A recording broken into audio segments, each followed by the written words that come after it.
Béton résistant mais pollueur à cause de son ciment. La filière émet 8% du CO2 mondial.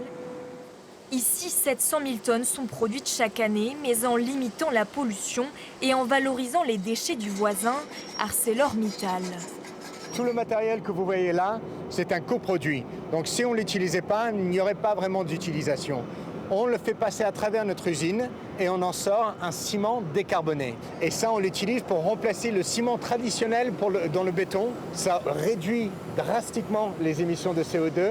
Mais l'industrie cimentière doit faire plus d'efforts. Elle s'est engagée auprès de l'État à réduire son empreinte carbone d'ici 2030. Alors, dans ses laboratoires, le cimentier innove.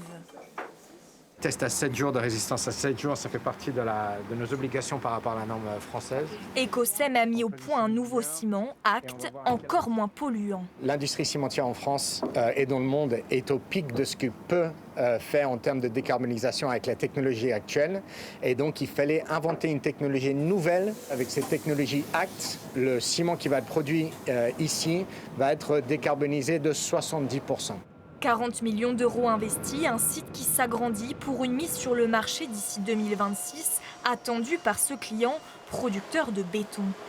J'espère bien que ça va devenir le standard dans notre métier. Et on a la chance à Dunkerque qu'il y a une dynamique autour de ce territoire bas carbone.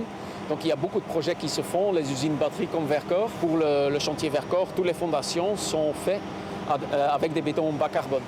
Le Dunkerquois, territoire industriel qui poursuit ses efforts vers sa nécessaire décarbonation.